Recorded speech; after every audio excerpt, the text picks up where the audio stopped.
No intro today, people. You know what we're going to be looking at.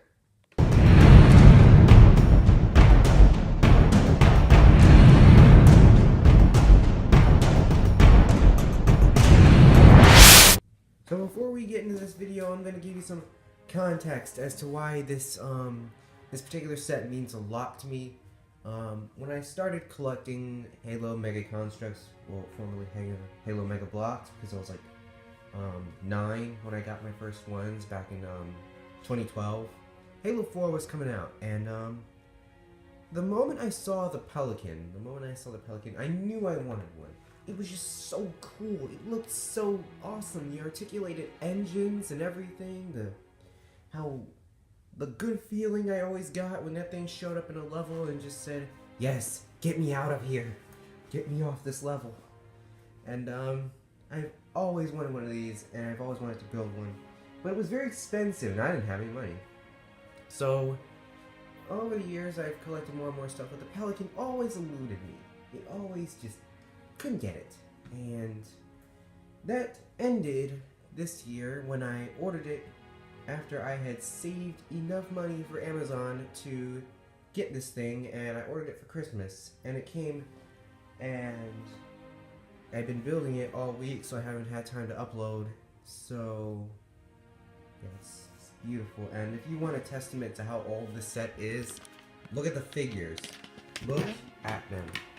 They are old. They aren't even articulated. They're like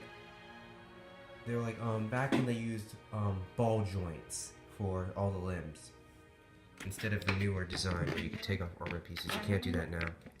But this thing is very old, but to me it's timeless because I really wanted this, and I'm gonna keep this thing for like ever. I mean, it's worth it. It was worth that wait. So let's get the figures out of the way. So over here we have an operator with a shotgun. They still have the old style shotgun here. That's from Halo 3. They didn't have the Reach style one yet. And let's see. We have a Pathfinder with a DMR. Wow, that's beautiful. And they're all in like a sort of like grayish blue sort of hue. What's interesting about the operator, it has a purple visor. I mean, that might be blue. I don't think they colored in the visor on this one. This thing is old. And here we have a Spartan Scout with 2 pistols with a little red wings. It's supposed to signify that it's Spartan Palmer, but I don't think that this is necessarily Spartan Palmer because the visor that she wears in the game is blue and this one is gold. And it's a lot more gray than it is white, but it does have her signature double pistols, which I find quite nice. So our last figure we have is the Promethean Knight, and this one is one of a kind for quite a few reasons. It's got these sort of spikes up right here. Oops. It's got the spikes up here, and what you may notice is that this one has its helmet split, and its skull is showing, as they are so loving to do, especially in Halo 4 when they have their skulls out, and it's very terrifying. And this one is equipped with a sort of machete kind of blade, and then we got the binary rifle here. Oh, and it also launches a Watcher, but this one is different from the others.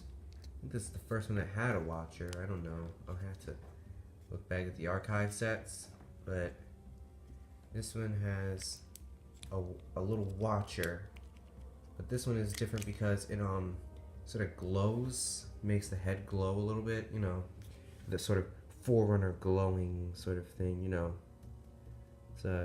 It's pretty cool. Also, to be honest, I couldn't care less if there was a watch because I'm never gonna take it out of the thing anyway. So yeah, that's it for the figures. Pretty much, we got a very cool Promethean, and I like the pattern design on here. It's very interesting. Definitely one of a kind. It's got the little ridge on the back right here. The little, it's a very interesting design, and I wish they made more of these. Or I hope a little bit more. And now for our feature presentation. It's the Pelican! Yes, so where do we start? We're gonna start with this thing right here. So these guns right here, they light up at the press of a button, and it makes quite a few sounds with a button, but I turned it off because it was getting pretty annoying, and I'm not looking for it to make noise in the middle of the night, especially when I'm trying to sleep. What we're also going to see right here is the cockpits open up, have a few seats right there. Not much in the way of like putting joysticks or control panels or anything like that. Just a basic design of seats, especially with the constraints of like having to make the cockpit proportional to the rest of the Pelican, making sure it's not huge and bulky and standing out because they're trying to get that authenticity going. And and now for the best part of the Pelican, in my opinion, the articulated thrust vectoring technology. Engines right here we have, so they can basically tilt on about a 180 degree axis right here, sort of go up, and they can go all the way down. And I really like how they put the sort of like 8 holes in here. It makes it really look like a very powerful engine, because Pelican engines are very bulky, and if we look here, this sort of design and shape of the engine really makes it look like it's a powerful gunship, and makes it look fast as well. And what we also have right here are the weapon compartments, which are located on either side. Right here, they can store pistols, grenades, maybe a rifle.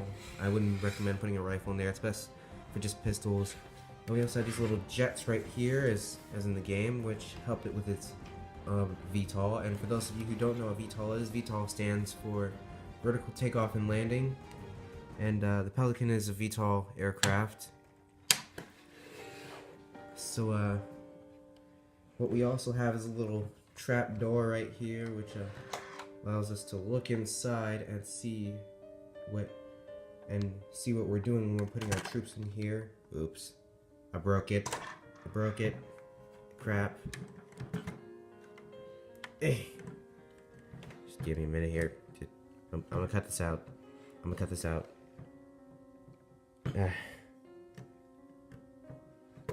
Crap. Okay then. Probably not gonna cut that out because I'm lazy. So what we also have are these 2 guns right here, which are usable for the figures. You can put them on there and have them shoot at stuff in stop motion videos, which I'll probably do when I get around to that series. But school is kicking my butt right now, and I have not found the time to. And yeah, what I don't like is that these engines aren't articulated as well. You can't move them up and down like in the game, but you know, I don't really care. I could care less. I have a freaking Pelican, okay? What do you have? What do you have, critics? Huh? And I believe that this right here, this little thing, crap, my stand is just not working with me today. It's supposed to be a little turret you get in the game when you have a little scorpion-based turret that just shoots massive rounds and decimates stuff. And we also have the landing gear. Run the camera down. Landing gear up here, which can be stowed if you have like a few clip hook pieces in handy. They don't come with a set, but I easily modified it, so I could do that. And the bay door goes up. This is a very playable sort of thing. It's very awesome thing. It's beautiful. I love it. Okay, so now that I've got this thing done, videos will be coming out regularly.